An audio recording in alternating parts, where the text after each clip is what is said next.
साहेबांना बोलवलं, साहेब असा प्रॉब्लेम झाला या गावात त्या गावात. साहेबांनी कधी हेही सांगितलं की तुम्ही चांगला करा, खर्च कुठला करा. मी शपथ घेऊन सांगतो की साहेबांनी म्हटलं ठीक आहे.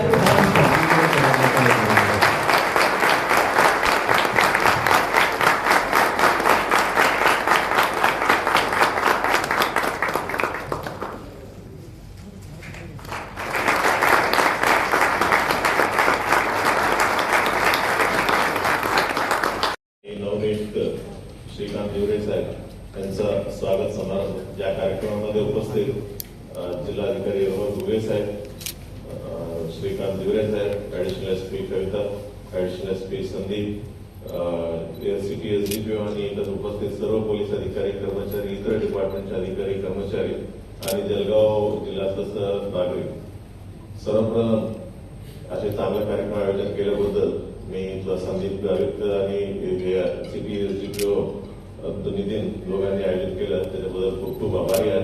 आणि त्याच्यापेक्षा जास्त की म्हणजे आता 2.5 तास झालेला आहे. म्हणजे मला स्वतःला पण म्हणजे असं मला काय खूप लांबलं का असं वाटत होतं. माझ्याबद्दलच बोलते तरी पण तुम्ही लोक एवढं पेशंटली तुम्ही इथं बसलेलं आहे म्हणजे त्याच्याबद्दल तुम्हाला देखील आभार व्यक्त करायला पाहिजे. मी जसं ते म्हणाले की लॉ अँड ऑर्डर सांभाळणं एकदा सोपं आहे, परंतु सिनियर्सला उत्तर देणं तेवढंच अवघड आहे. तर ती जी पूर्ण जबाबदारी आहे ती तुम्हाला शेड करून त्यांनी घेतलेली असल्यामुळे या सगळ्या गोष्टी शक्य झाल्या. एक व्यक्ती म्हणून आज मी सरांसोबत दुसऱ्यांदा काम करतोय. म्हणजे पहिल्यांदा मी जेव्हा माझं प्रोफेशन संपून माझी ट्रेनिंग संपून मी जळगाव मध्ये माझ्या फर्स्ट पोस्टिंगला एसडीओ म्हणून सिटी एसडीओ म्हणून जॉईन झालो, तेव्हा सर नेमके तिथे एसपीच होते आणि जस्ट 10 दिवसामध्ये सरांची बदली झाली आणि आम्ही 10 दिवस सोबत काम केलं तिथे. आणि इथे परत आता 6 महिने म्हणजे दोन्ही वेळेस फार कमी तसा वेळ मिळाला, परंतु तेवढ्या काळामध्ये देखील सरांची पर्सनॅलिटी कशी आहे ही म्हणजे प्रोफेशनली आणि पर्सनली या दोन्ही गोष्टी बघण्याचा योग आला. त्याच्यामध्ये प्रोफेशनली बघायचं जर झालं तर बरेचसे विषय आले 6 महिन्यामध्ये. पण आपल्याला सर्वांना कल्पना आहेच की जळगाव कसा थोडा सेन्सिटिव्ह आहे आणि हॉट डिस्ट्रिक्ट आहे. नेहमीच लॉ अँड ऑर्डरचे काही ना काहीतरी तरी विषय येतच असतात. सर नेहमी सांगतात की पहिल्या दिवसापासूनच मला मी इथे जळगावला जॉईन झालो आणि पहिल्याच दिवशी लॉ अँड ऑर्डरचा मोठा इश्यू झाला. तर आता जाईपर्यंत पण शेवटच्या दिवशी पण सरांना नक्कीच कॉल आलेलेच असतील लॉ अँड ऑर्डरचे. तर जळगाव सर्वांनी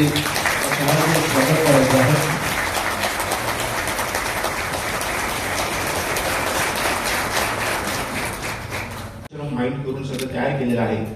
आणि अनेकांच्या बोलण्याच्या ओघामध्ये देखील ते आलं की सरांचं इन्फ्रास्ट्रक्चर इतकं आपल्या जळगाव जिल्ह्याला त्यांनी करून दिलेलं आहे. त्याचप्रमाणे मित्रांनो, आमच्या जेव्हा आयजीच्या किंवा वरिष्ठांच्या डीसीवर किंवा इतर अशा मिटिंग व्हायच्या त्याच्यामध्ये देखील जसं मगाशी एका हेड कॉन्स्टेबलने सांगितलं की सरांच्या 55-56च्या कारवाया असतील, एमपीडी असतील, इतर प्रिव्हेंटिव्ह ऍक्शन असतील, याचा आपल्या जळगाव जिल्ह्याचा हेड नेहमी त्याच्यामध्ये अतिशय उजवा अशा त्या फिगर्स असतात. याचं क्रेडिट सगळं माननीय एमपी सरांना जातं. त्याच्याबद्दल सरांचे पुढे एकदा आभार मानतो. मित्रांनो, मला आता जवळजवळ मला ना अमित ते जे बोलणार त्याची मला फार भीती वाटते. हे निवेदन डेंजर असतात. ते म्हणजे असं बोलणार नाही की आता आपण ज्यांना ऐकायला आतुर झालेले आहात असं काहीतरी ते बोलणार. आपलं काय बोलतो मी. मित्रांनो, आता मला जवळजवळ 22 वर्ष या खात्यामध्ये झालेली आहेत. संपूर्ण महाराष्ट्रामध्ये मी जॉब माझा झालेला आहे. आणि मी एक गोष्ट अगदी आवर्जून सांगू इच्छितो. मला सकाळपासून जवळजवळ तीन लोकांनी मला असं विचारलं की सर तुम्ही मूळचे जळगाव जिल्ह्यातले आहात का? तर मी मूळचा जळगाव जिल्ह्यातला नाहीये. माझा मूळ जिल्हा पुणे हा आहे. आणखी एकदा जस्ट एक आठवलं म्हणून सांगतो की काल धुळे जिल्ह्याला माझा सेंड ऑफ झाला. तर एक शिंपी नावाचा एक एपीआय माझ्याकडे होता. शिंपीचं प्रमोशन झालं, पण मी त्याला भेटू शकलो नाही म्हणून मी मागच्या आठवड्यात त्याला कॉल केला. दिगंबर होते त्याचं नाव, की पीआयच्या प्रमोशन शुभेच्छा, चांगलं पुढचं करिअर कर असं काय शुभेच्छा दिला. तो म्हणला सर तुमचे विशेष आभार. का विशेष आभार का? तो म्हणाला की साहेब आम्हाला तुम्ही जास्त त्रास नाही दिला. मला एक असा छोटासा प्रसंग आठवला की जर तुम्ही पुस्तक वाचत असाल तर नरेंद्र जाधव सरांच्या पुस्तकामध्ये आमचा बाप आणि आम्ही मध्ये एक छोटासा किस्सा आहे की नरेंद्र जाधव सरांच्या आईची मुलाखत घ्यायला बीबीसीवर एक माणूस येतो. ते अडाणी बाई असते, तिला ते विचारतात, तो बीबीसीचा करस्पॉन्डंट विचारतो की नवऱ्याबद्दल 2 गोष्टी सांगा. ती म्हातारी बाई जी असते, वयस्कर अशिक्षित बाई, ती म्हणते काळा होता.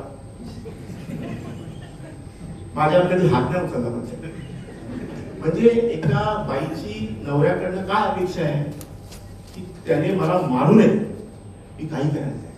तसं मला दिगंबरच्या बाबतीत वाटायला लागलं.